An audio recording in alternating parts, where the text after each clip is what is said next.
Hare Krishna. Welcome back to the live studios here in Radha Lane with all the devotees from ISKCON Houston, Yatra, next to Shri Radha Nilamadhava Temple. We welcome all of you in cyberspace for your loyal participation. We hope that you're enjoying hearing Srimad-Bhagavatam. I have a motto in my life now: let Srila Prabhupada speak for himself. And that doesn't mean that we don't speak, but emphasis. I'm trying to make the emphasis on Srila Prabhupada's words and repeating them with love and devotion and complete commitment to his line of Krishna consciousness. All right, before we start, we'll hear Srila Sanatana Goswami's prayer, beautiful prayer, glorifying the Srimad-Bhagavatam, and we should study this prayer. We should listen very carefully when we hear it, meditate on it, meditate on the words, meditate on the meanings, and it will bring us closer to the Srimad-Bhagavatam and help us to understand and realize that the Srimad-Bhagavatam is Krishna himself. When you're hearing Srimad-Bhagavatam, when you're associating with Srimad-Bhagavatam, you're associating with Krishna directly. All right. Srimad-Bhagavata Mihima Stotram, the glories of the Srimad-Bhagavatam, by Srila Sanatana Goswami. Got a cold, is it? Goes like this: Sarva Shastrabdipi Yusha, Sarva Vedaika Satpala, Sarva Siddhanta Ratnaja, Sarvalokaika Drik Prada. O nectar from the ocean of all scriptures, singular fruit of all the Vedas, rich mine of the precious gems of all conclusive truths, you are the only giver of sight to all the worlds. Sarva Bhagavata Prana, Srimad Bhagavata Prabho, Kalidwandoditaditya, Sri Krishna Parivartita. O life air of all the Supreme Lord's devotees, O Master, Srimad Bhagavatam, you are the sun risen in the darkness of Kali. You are the exact image of Sri Krishna. Paramananda Pataya, Prema Varshakshadayate, Sarvada Sarvasevyaya, Sri Krishnaya Namostume. I bow down to you, who are supremely blissful to read. Your every syllable pours down a flood of prema. You can always be served by everyone. You are Sri Krishna himself. Madeka Bando Matsangin, Madguro Man Mahadana, Manistadaga Madbhagya, Madanandana Mostude. My only friend, my constant companion, my spiritual master, my great wealth, my savior, my good fortune, my source of ecstasy, I bow down to you. Asadu, sadhu tadayin, atini chutatakara, hanamun chagadachin mam, premna rit kantayospura. O bestower of saintliness to the unsaintly, O exalter of the most fallen, please never leave me. Always appear in my heart and my voice with pure love. Om Namo Bhagavate Vasudevaya. Om Namo Bhagavate Vasudevaya. Om Namo Bhagavate Vasudevaya. All right, we've reached Canto 1, Chapter 11, Text 34, and the Lord is entering and reciprocating with all of the residents of Dvaraka, the Yadus, his family members, and he's just returned from Hastinapur after successfully orchestrating the Battle of Kurukshetra. We're beginning with text 34. The Lord was pacified after killing those kings who were burdensome to the earth. They were puffed up with their military strength, their horses, elephants, chariots, infantry, etc. He himself was not a party to the fight. He simply created hostility between the powerful administrators, and they fought amongst themselves.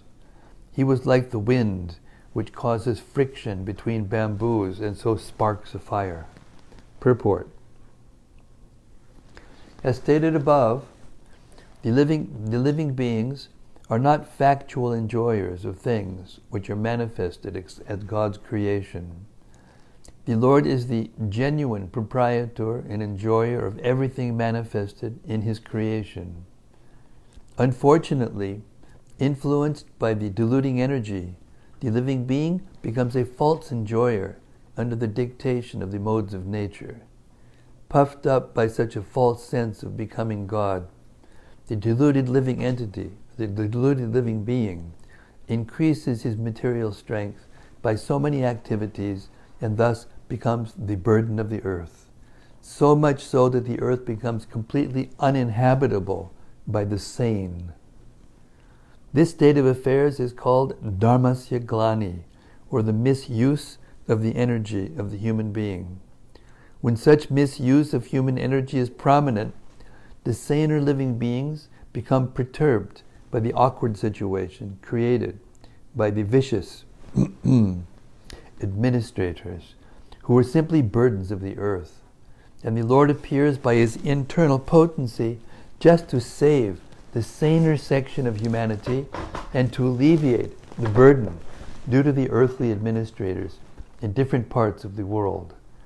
He does not favor either of the unwanted administrators, but by His potential power, He creates hostility between such unwanted administrators, as the air carries fire in the forest by the friction of the bamboos.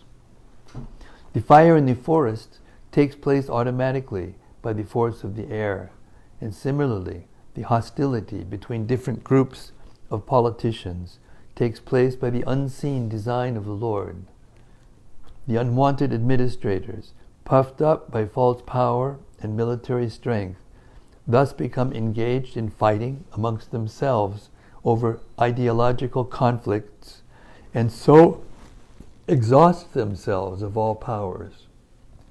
The history of the world reflects this fact.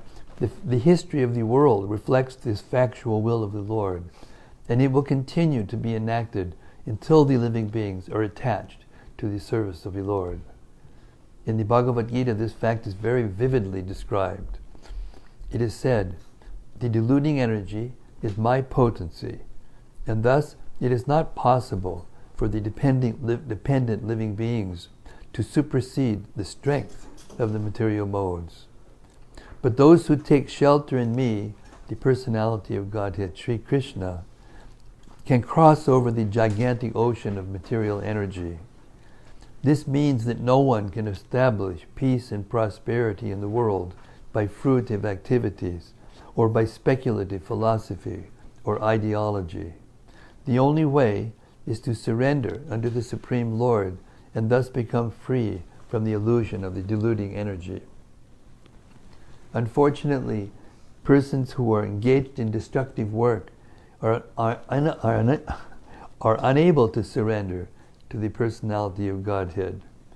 They are all fools of the first order. They are the lowest of the human species of life. They are robbed of their knowledge, although apparently they seem to be academically educated. They are all of the demoniac mentality, always challenging the supreme power of the Lord. Those who are very materialistic, always hankering after material power and strength, are undoubtedly fools of the first order, because they have no information of the living entity, of the living energy, and being ignorant of that supreme spiritual science, they are absorbed in material science, which ends with the end of the material body. They are the lowest of human beings, because the human being is especially meant for re-establishing the lost relation with the Lord. And they miss this opportunity by being engaged in material activities. They are robbed of their knowledge because even after prolonged speculation, they cannot reach to the stage of knowing the personality of Godhead, the summum bonum of everything. And all of them are men of demoniac principle, and they suffer the consequences, as did materialistic heroes, as Ravana, Hiranyakashipu, Kamsa, and others. Text 35. That Supreme Personality of Godhead, Sri Krishna, out of his causeless mercy, appeared on this planet by his internal potency and enjoyed himself amongst competent women as if he were engaging in mundane affairs. Purport. The Lord married and lived like a householder. This is certainly like a mundane affair, but when we learn that he married 16,108 wives and lived with them separately in each and every palace, certainly it is not mundane.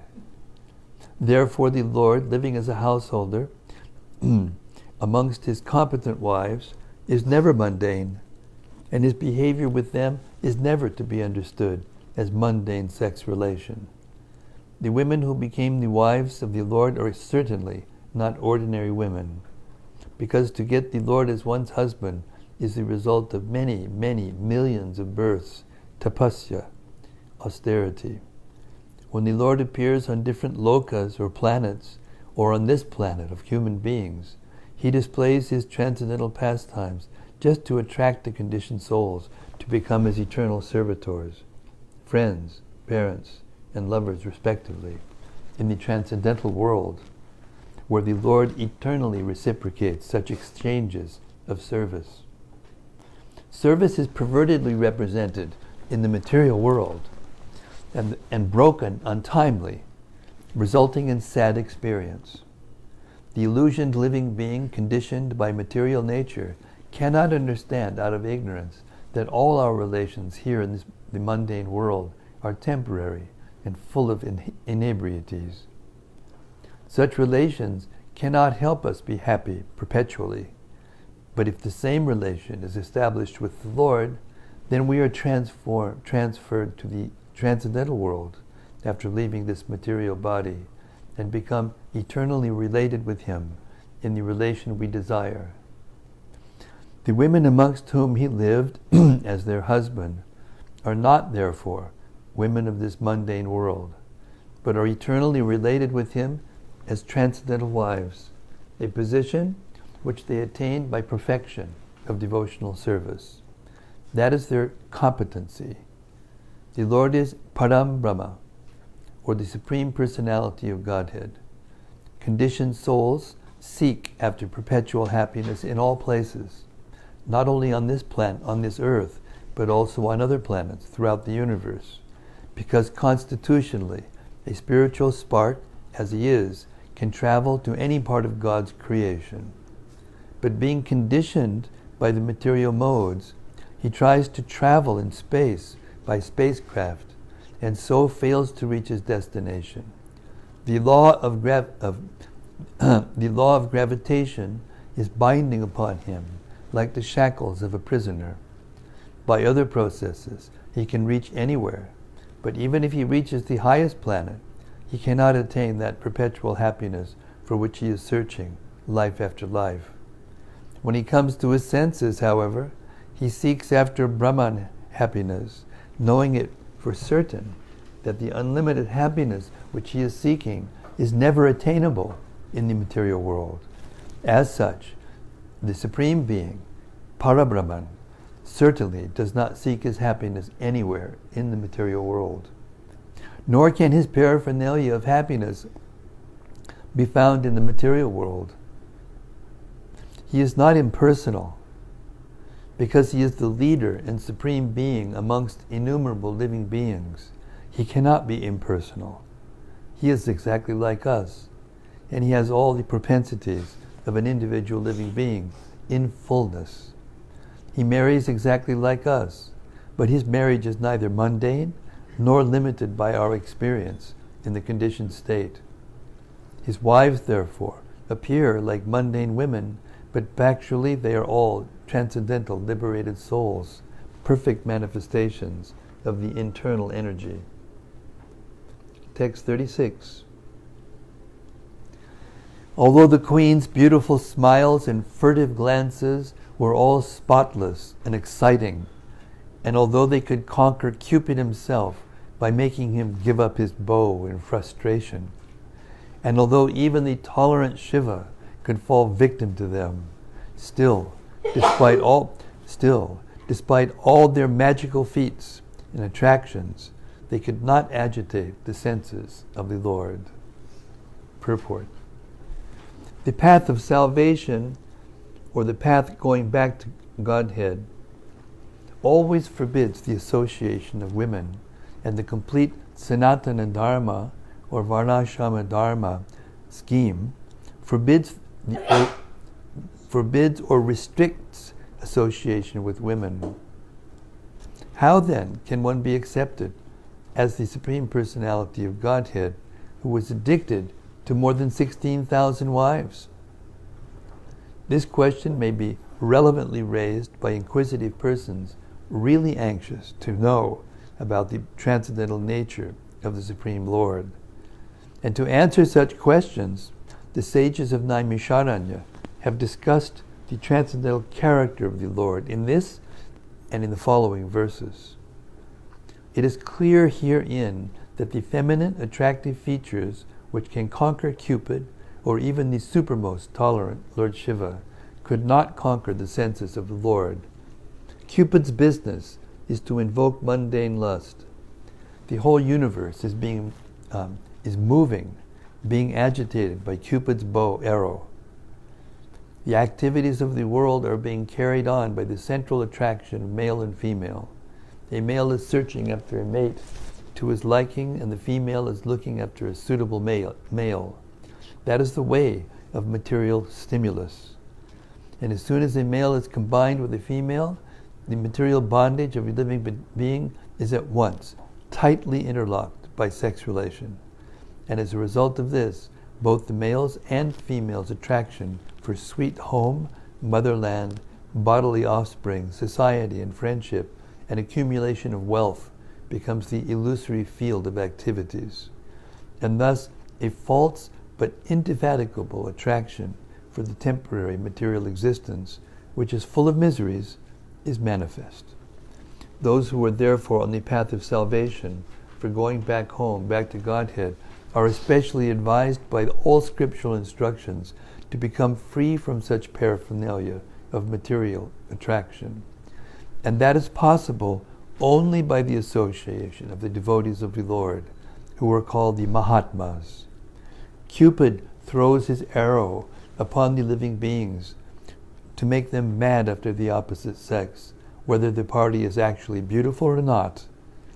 Cupid's provocations are going on even amongst beastly societies, and who are all ugly looking in the estimation of the civilized nations. Thus Cupid's influence is exerted even amongst the ugliest forms, and what to speak of the most perfect beauties. Lord Shiva, who is considered to be most tolerant, was also struck by Cupid's arrow, because he also became mad after the Mohini incarnation of the Lord, and acknowledged himself to be defeated. Cupid, however, was himself captivated by the grave and exciting dealings of the goddesses of fortune, and he voluntarily gave up his bow and arrow in a spirit of frustration.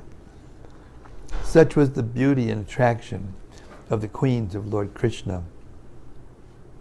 Yet, they could not disturb the transcendental senses of the Lord. This is because the Lord is all perfect Atmarama, or self-sufficient. He does not require anyone's extraneous help for his personal satisfaction. Therefore the queens could not satisfy the Lord by their feminine attractiveness, but they satisfied him by their sincere affection and service. Only by unalloyed, transcendental loving service could they satisfy the Lord, and the Lord was pleased to treat them as wives in reciprocation.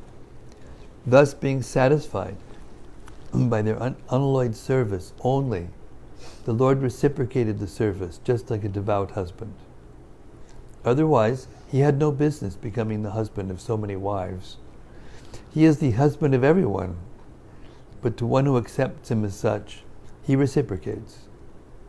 This unalloyed affection for the Lord is never to be compared to mundane lust. It is purely transcendental. And the grave dealings which the queens displayed in natural feminine ways were also transcendental because the feelings were expressed out of transcendental ecstasy. It is already explained in the previous verse that the Lord appeared like a mundane husband, but factually his relation with his wives was transcendental, pure, and unconditioned by the modes of material nature. You might add that that means that the bodies of the queens were spiritual. They weren't material.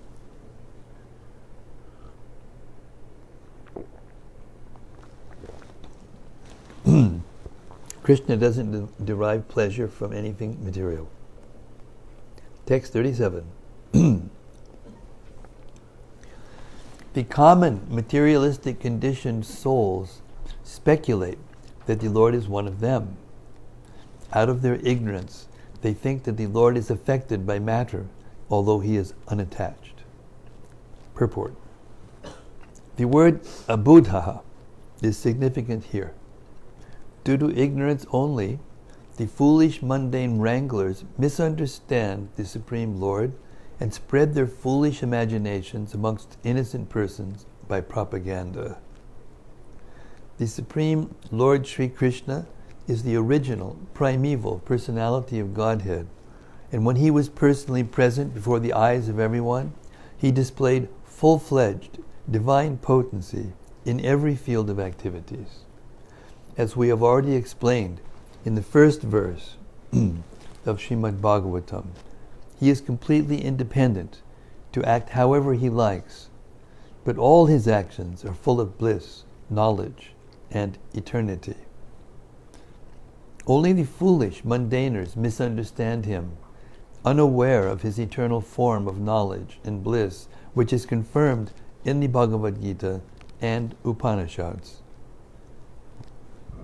His different potencies work in a perfect plan of natural sequence, and doing everything by the agency of his different potencies, he remains eternally the supreme independent.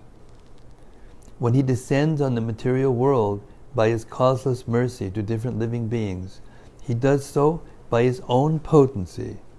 He is not subject to any condition of the material modes of nature, and he descends as he is originally. The mental speculators misunderstand him as the Supreme Person, and they consider his impersonal features as inexplicable.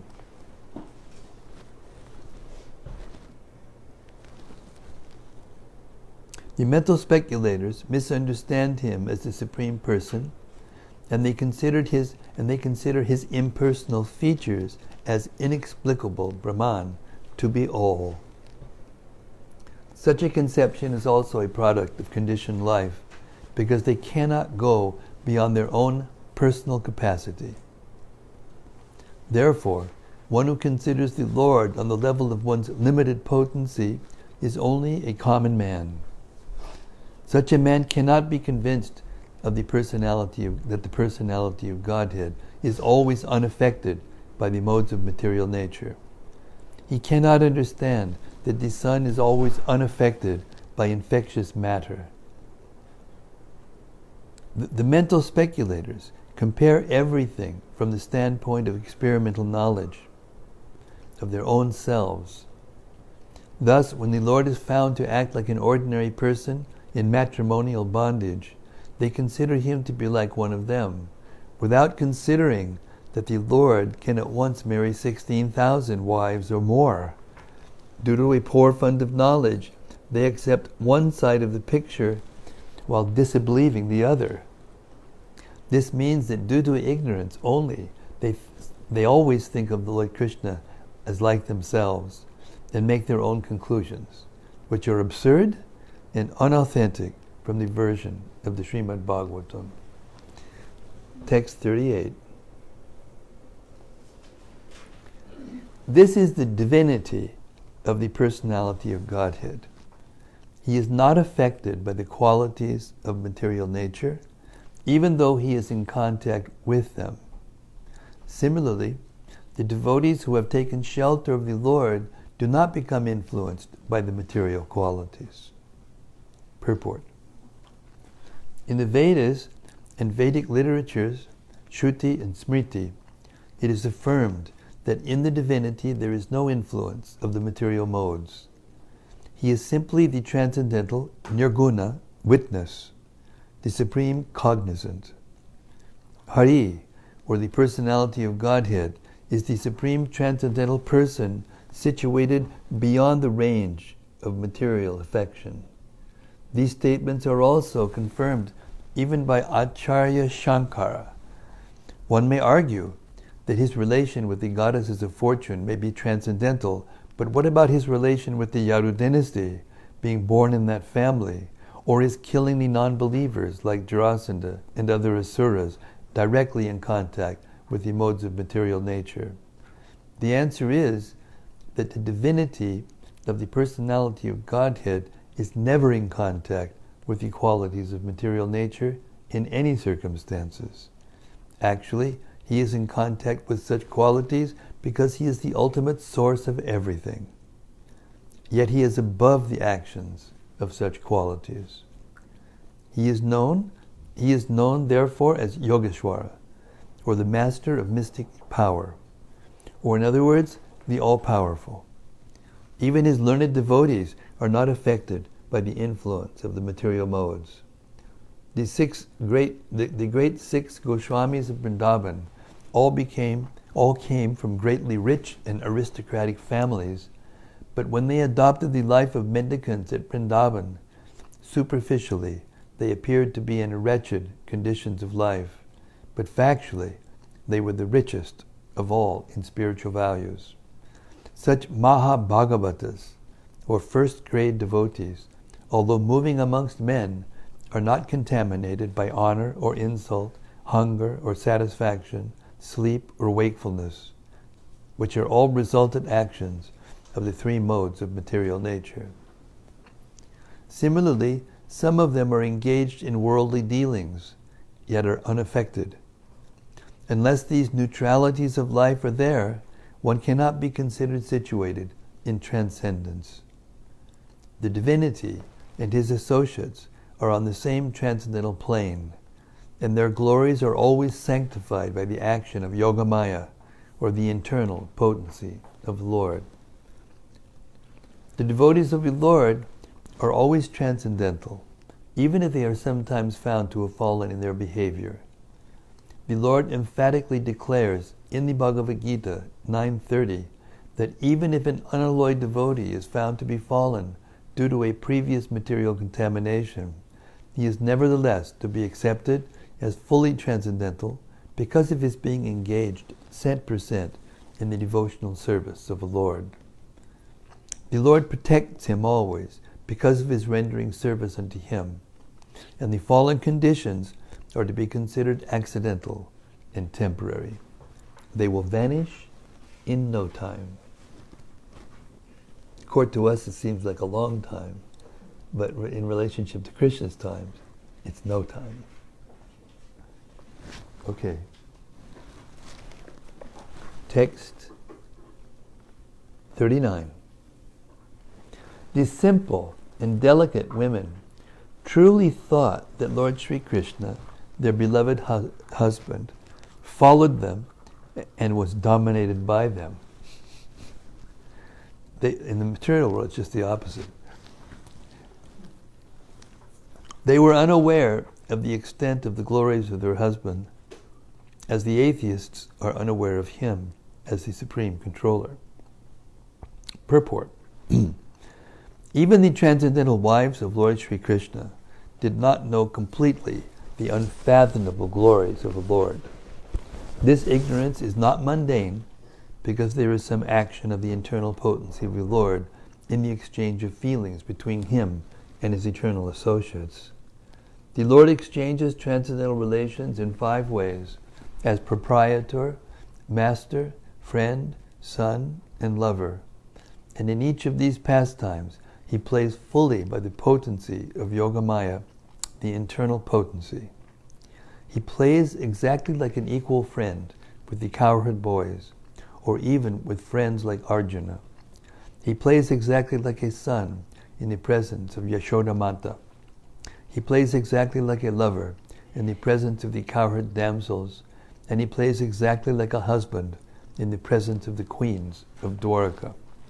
Such devotees of a Lord never think of a Lord as the supreme, but think of him exactly as a common friend, a pet son, or a lover or husband very much dear to heart and soul. That is the relation between the Lord and his transcendental devotees, who act as his associates in the spiritual sky, where there are innumerable Vaikuntha planets. When the Lord descends, he does so along with his entourage to display a complete picture of the transcendental world, where pure love and devotion for the Lord prevail without any mundane tinge of lording it over the creation of the Lord. Such devotees of the Lord are all liberated souls, perfect representations of the marginal or internal potency in complete negation of the influence of the external potency. The wives of Lord Krishna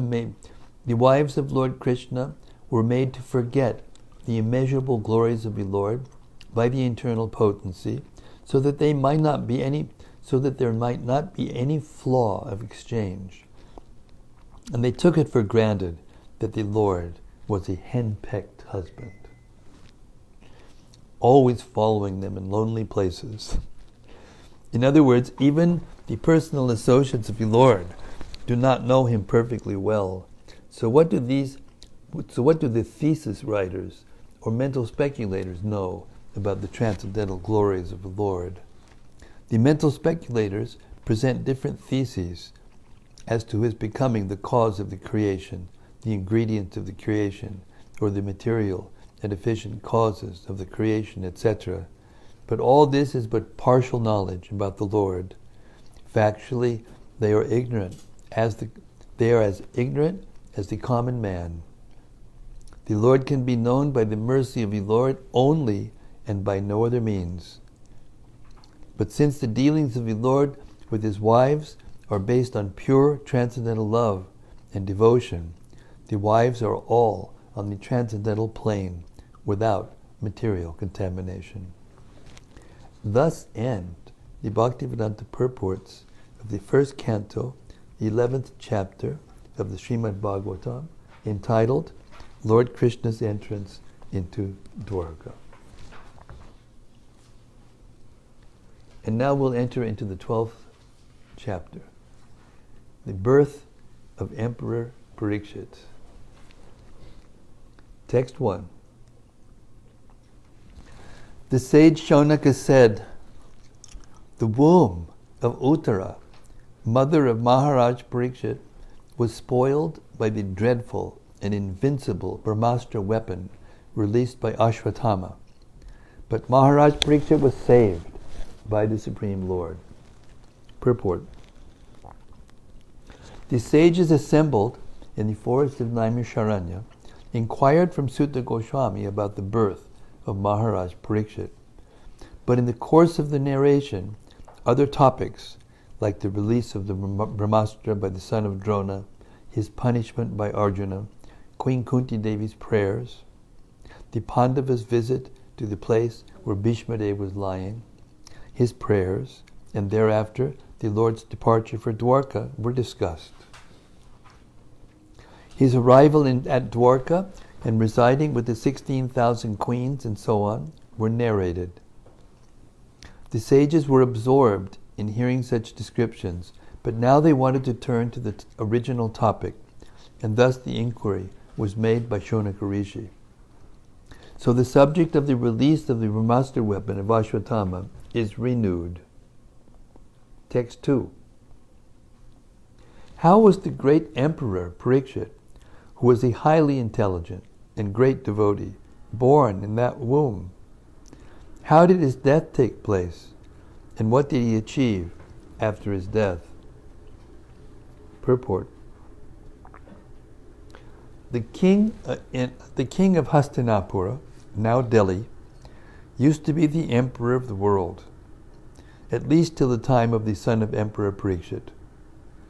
Maharaj Parikshit was saved by the Lord in the womb of his mother, so he could certainly be saved from an untimely death due to the ill will of the son of a Brahmana.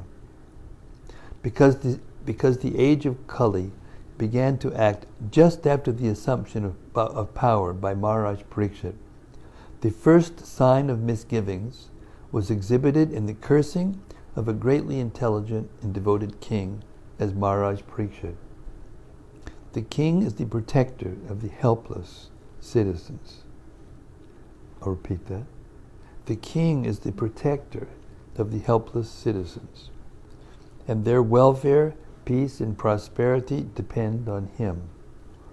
Unfortunately, by the instigation of the fallen age of Kali, an unfortunate Brahmana's son was employed to condemn the innocent Maharaj Parikshit, and so the king had to prepare himself for death within 7 days. History will ever record this unfortunate incident of how a great king was killed by the unkind intrigue of the fallen son of a Brahmana. Maharaj Parikshit is especially famous as one who is protected by Vishnu, and when he was unduly cursed by a Brahmana's son, he could have invoked the mercy of the Lord to save him, but he did not want to, because he was a pure devotee. A pure devotee never asks the Lord for any undue favor. Maharaj Parikshit knew that the curse of the Brahmana's son upon him was unjustified, as everyone else knew, but he did not want to counteract it because he knew also that the age of Kali had begun, and that the first symptom of the age, namely degradation of the highly talented Brahmana community, had also begun. He did not want to interfere with the current of time, but he prepared himself to meet death very cheerfully and very properly. Being fortunate, he got at least 7 days to prepare himself to meet death, and so he properly utilized the time in the association of Shukadeva Goswami, the great saint and devotee of the Lord. Text 3.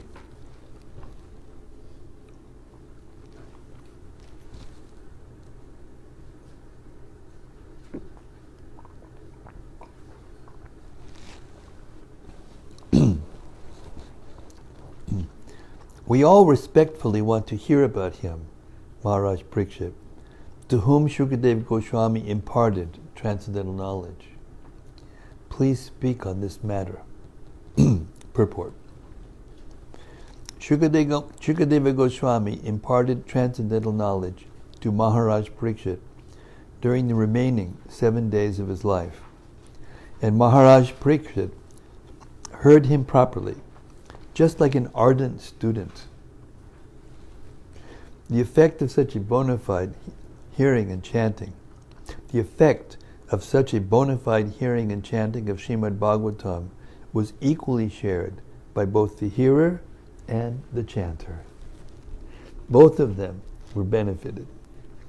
Out of the 9 different transcendental means of devotional service to the Lord prescribed in the Bhagavatam, either all of them, or some of them, or even one of them are equally beneficial, if properly discharged. Maharaj Parikshit and Shukadeva Goswami were serious performers of the first 2 important items, namely the process of chanting and the process of hearing, and therefore both of them were successful in their laudable attempt. Transcendental realization is attained by such serious hearing and chanting, and not otherwise. Anyone like to someone else is already underlining it right now, I can see it. with my own eyes. I'll read it again.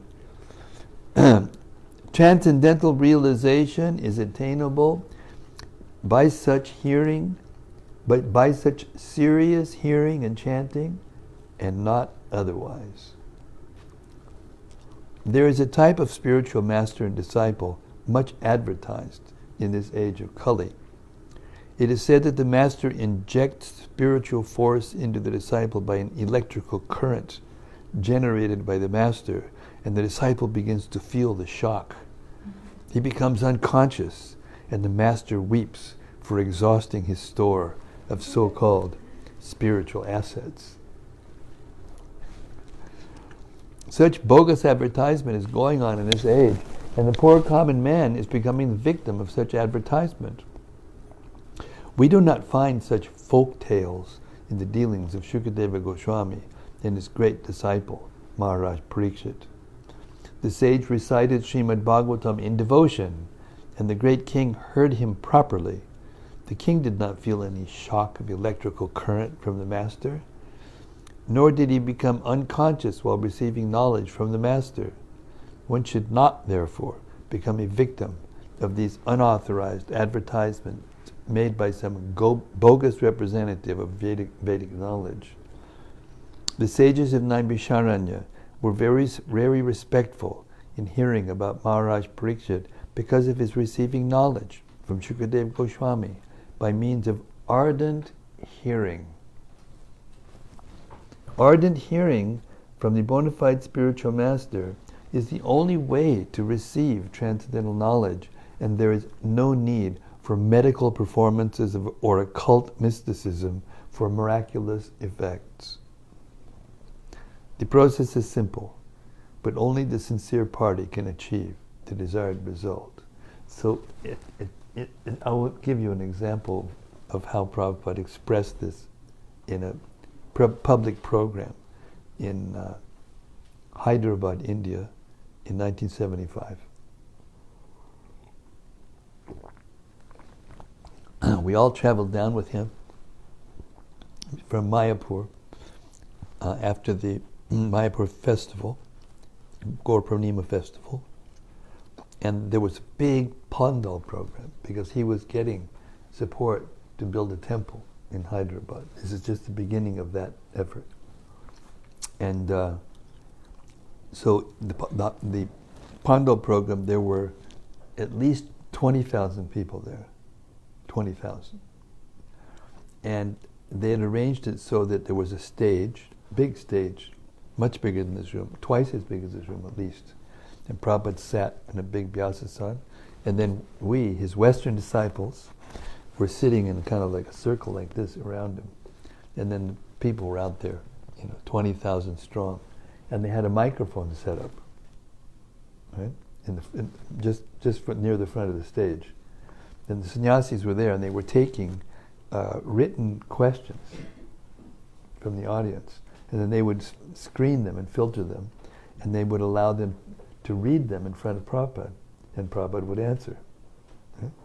So this one guy gets up, and he says, "Swami, can you show us a miracle?" And Prabhupada looked at him, and he went like this. "This is my miracle." And we just raised our hands, and we went into complete, and the whole 20,000 people roared all at once. It was a very transcendental experience, very uplifting and very transcendental experience. So here, Prabhupada is saying, ardent hearing from the bona fide spiritual master is the only way to receive transcendental knowledge, and there is no need for medical performances or occult mysticism for miraculous effects. So many people, not so many, but different swamis tried, and there were so many translations of the Gita into English, even before Prabhupada came to America, and not one devotee of Krishna, even though Krishna says it many times in the Gita, "Become my devotee. Bhaktyamam abhijanati." You can only see me by devotional service, by pure devotional service. So therefore I'll repeat the last sentence of this purport again before we move on. The process is simple, but only the sincere party can achieve the desired result. Hare Krishna. Text 4. Sri Sutta Goswami said, Emperor Yudhishthira administered generously to everyone during his reign. He was exactly like a father.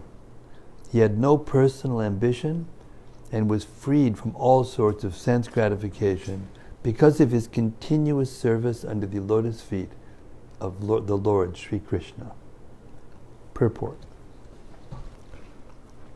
As mentioned in our introduction, there is a need for the science of Krishna in human society for all the suffering humanity of the world.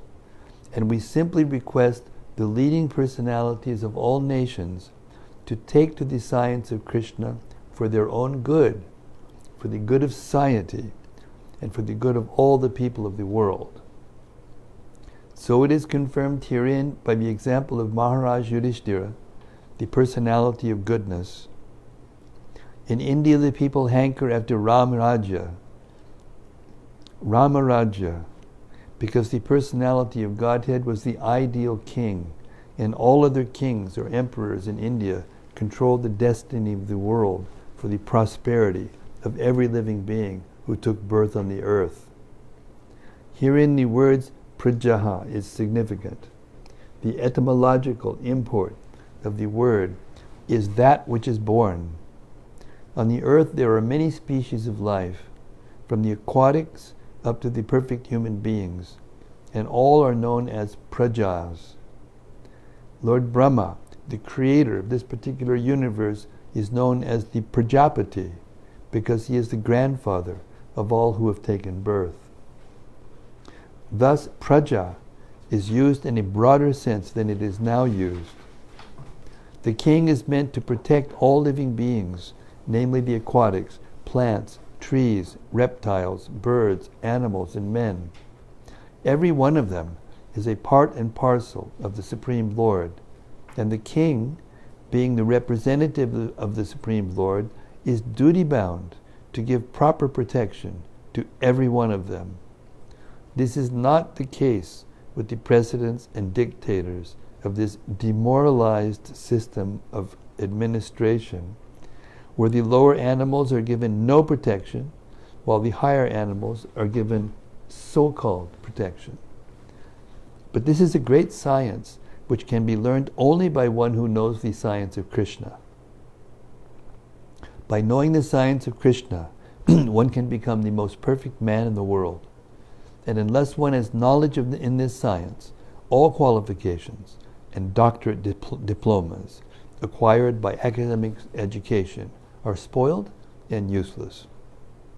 Maharaj Yudhishthira knew this science of Krishna very well, for it is stated here that by continuous cultivation of this science, or by continuous devotional service to Lord Krishna, he acquired the qualification to administer the state like a father.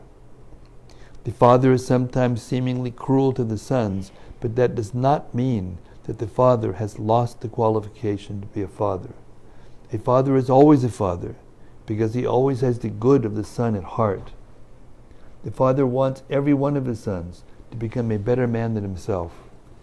Therefore, a king like Maharaj Yudhishthira, who was the personality of goodness, wanted everyone under his administration, especially human beings who have better developed consciousness, to become devotees of Lord Krishna, so that everyone can become free from the trifles of material existence. His motto of administration was all good for the citizens. For as personified goodness, he knew perfectly well what is actually good for them. He conducted the administration on that principle and not on the Rakshasi, demonic principle of sense gratification. As an ideal king, he had no personal ambition, and there was no place for sense gratification, because all his senses at all times were engaged in the loving service of the Supreme Lord, which includes the parts and parcels of the complete whole. Those who are busy rendering service to the parts and parcels, leaving aside the whole, only spoil time and energy, as one does when watering the leaves of a tree without watering the root. If water is poured on the root, the leaves are enlivened perfectly and automatically. But if water is poured on the leaves only, the whole energy is spoiled. Maharaj Yudhishthira, therefore, was constantly engaged in the service of the Lord, and thus the parts and parcels of the Lord, the living beings under his careful administration, were perfectly attended with all the comforts in this life and all progress in the next.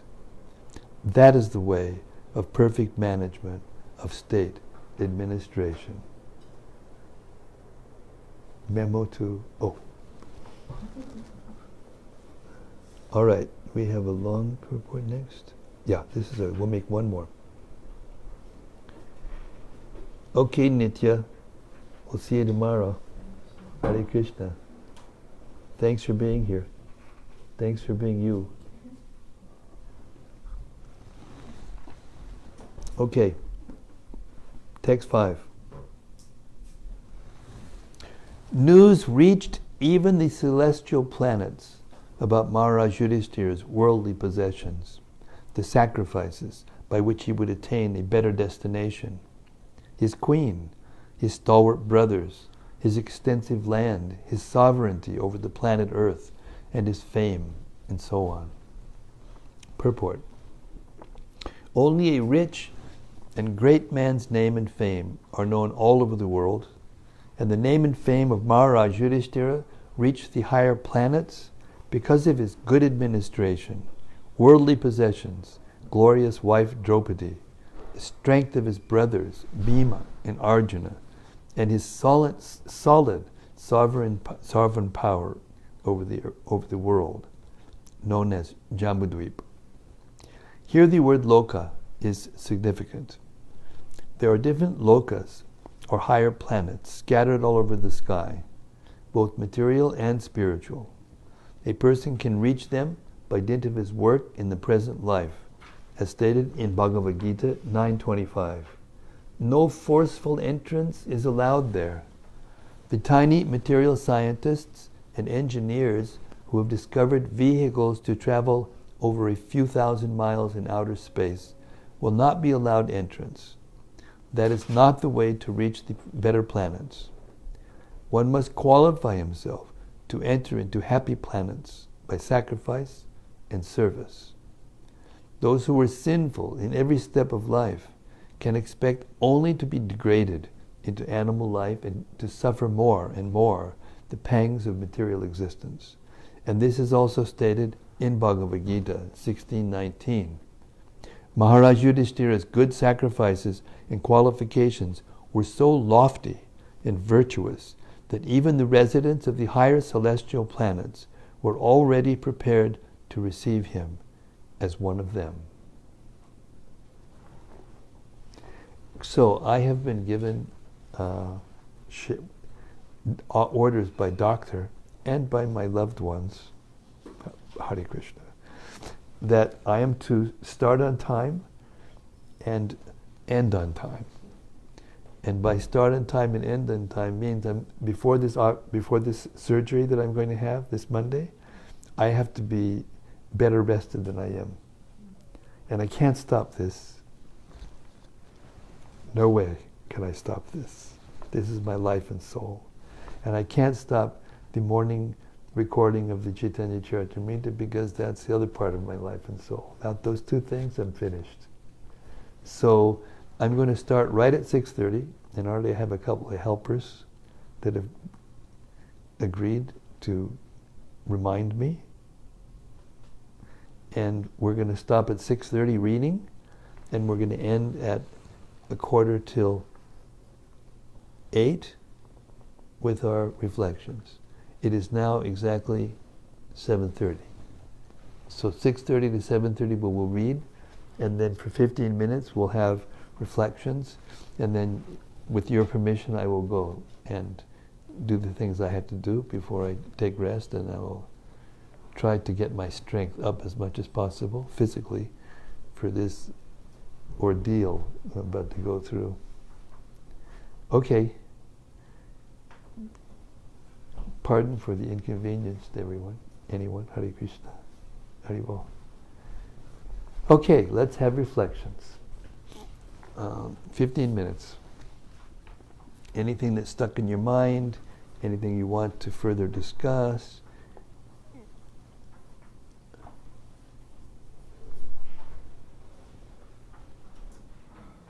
Sarva, our local saint, has something to say. Go ahead, Sarva.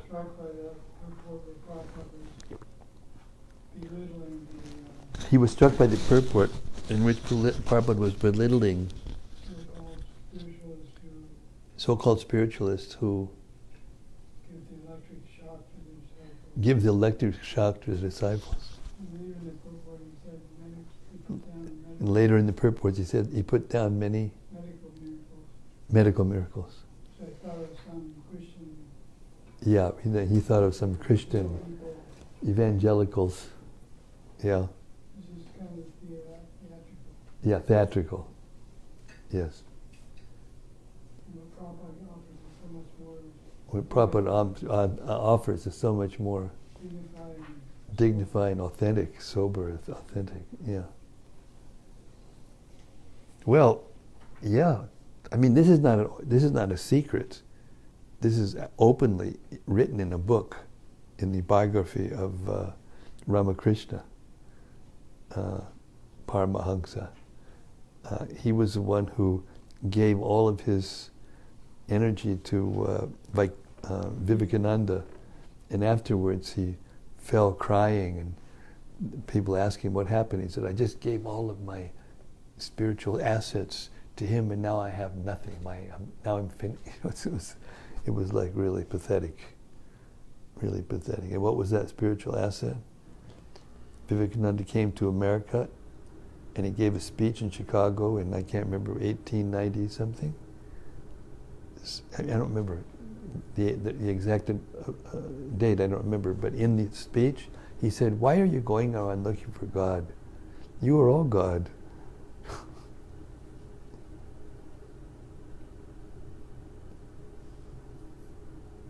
So Prabhupada makes such a big deal out of it because it's true. People have actually accepted this garbage, as some kind of spiritual truth. And they've become so puffed up by this idea that they can become God by performing some austerity or yoga or whatever.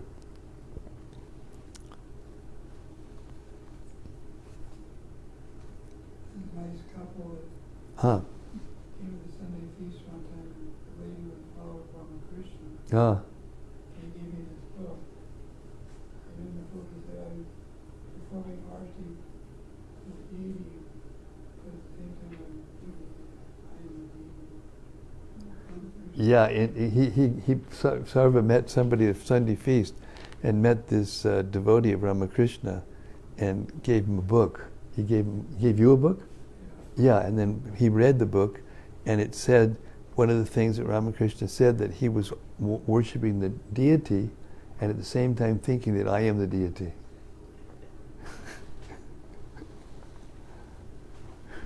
So, this means a profound lack of spiritual education. 'Cause unless you're educated in something, anybody can see anything, and you don't know what to accept, what not to accept, what's right and what's wrong. So we owe everything to Srila Prabhupada for these wonderful purports in which he stays right on the point, right on the money, of the things that we need to get, re-educated or educated, not re-educated, educated, because we've been educated in the wrong way in so many things. And therefore he goes through it systematically and methodically and, throughout all of his books. He never gets off the basics so that they'll be thoroughly understood by us and fixed in our consciousness. So that when we do come to the 10th canto, then we can understand who we're hearing about. And I thought it was wonderful. These last couple of readings I thought were wonderful because, as I think I mentioned it the other day also, that even though we're in the first canto, Prabhupada every once in a while has this wonderful purport where he explains the relationship between intimate devotees and Krishna in such a way that we can understand it clearly, even from the beginning. I had that experience with Prabhupada when I first met him, and he would say something that, you know, according to the Vedas, according to the system of spiritual education, you know, we shouldn't be able to understand for lifetimes of meditation and study and all these things.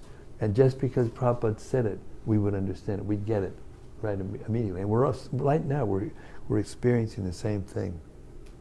But it takes, and what does it take? This is going to be a quiz, folks. Serious hearing? Ardent, what is it? Ardent hearing is the word, right? And Prabhupada further said, it's the only way of enlightenment, is to hear ardently. Or what does the word ardent mean?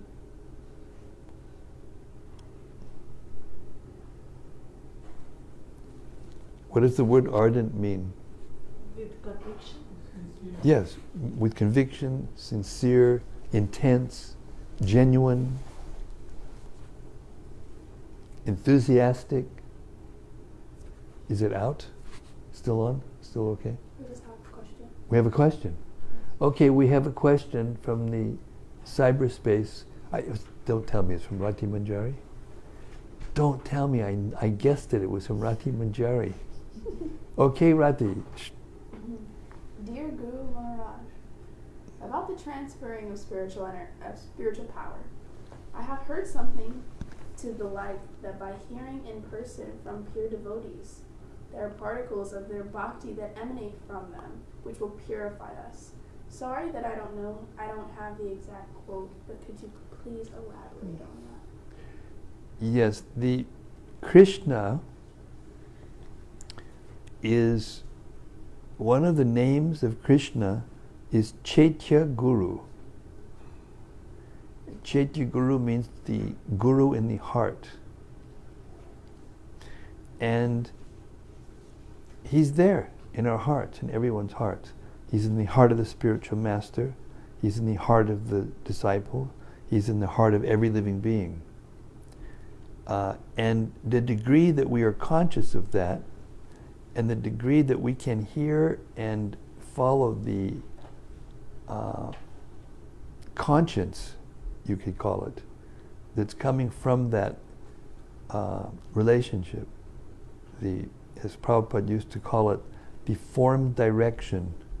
The spiritual intelligence is defined as the form direction between the supersoul to the soul. Now, what actually happens, the dynamics is that when a person speaks who is fully surrendered to Krishna, this is a big if, this is a big qualification. Hardly anybody is fully surrendered to Krishna. But those who are, when they speak, the dust from the feet of the supersoul, the Chaitya Guru in the heart, gets dislodged by the vibration, and it mixes with the sound that comes out of the mouth of the spiritual master.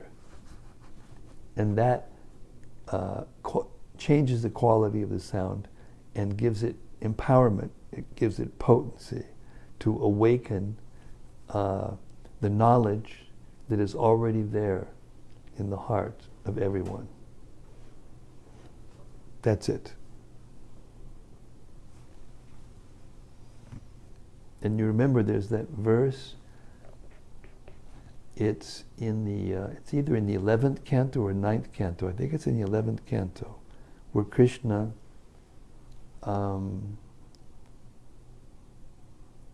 reveals or expresses his desire that the world be purified by the dust from the feet of his pure devotees. And in the purport, Prabhupada describes, he's paraphrasing, I think it's Vishwanath Chakravarti Thakur or Bhaktivinoda Thakur, someone, one of our great acharyas. And he said that Krishna is so devoted to his pure devotees that just as the devotees follow him, follow behind him, he follows behind the pure devotees. In other words, he becomes the devotee of his devotees. And as he does that, as he follows behind his devotees, the wind stirs up the dust that is being made by his feet, and that wind carries the dust from his feet in front of the devotees, and they walk on that dust, and in that way they spread the dust of the lotus feet of Krishna all over the world. There's actually a famous statement by Jesus Christ in which he said to his disciples, "Go out and go everywhere, and the dust of your feet will purify the earth." Yeah. Yudhatama Dasa asked. Who?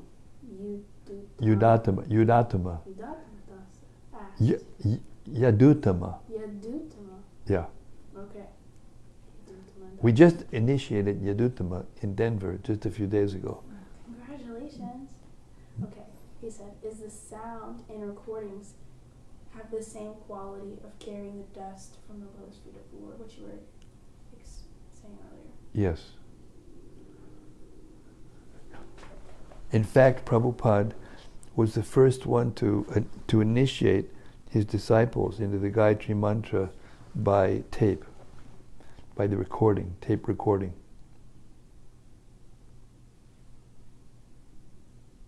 So the sound is the same. And when we read like this, that sound is the same.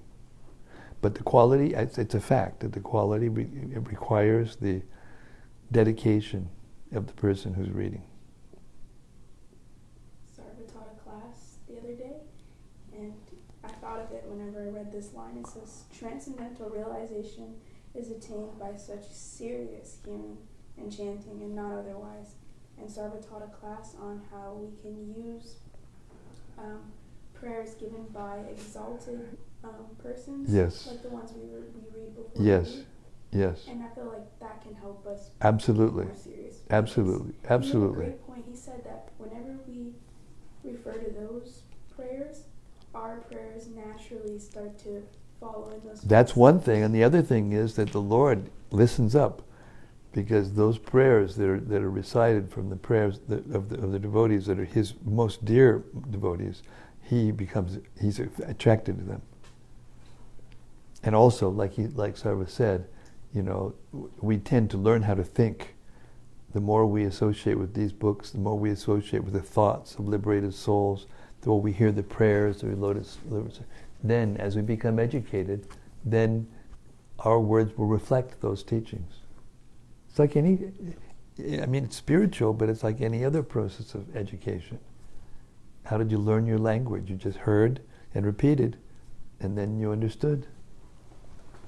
Only the subject matter and the quality of the sound and the quality of the education is different in spiritual life, of course, but the principle is the same. Politicians will repeat, great, not ask not what. Ask not what you can do for your country, but ask what you can. Ask not what. Ask not what the country can do for you. Ask what you can do for the country.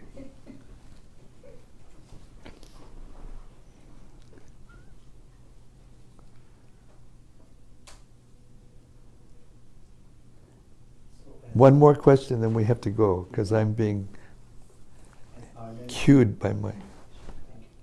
As ardent listening from the spiritual master has been stressed in the verse we were reading today, and you already clarified that the direct reading and the recordings are the same.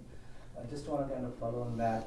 The hearing from other disciples of the spiritual masters is equally potent. I think, and at the same time, because other verse says that from pure devotees of the Lord. So like not only spiritual master, but like You have one Diksha Guru, but you can have many Shiksha Gurus.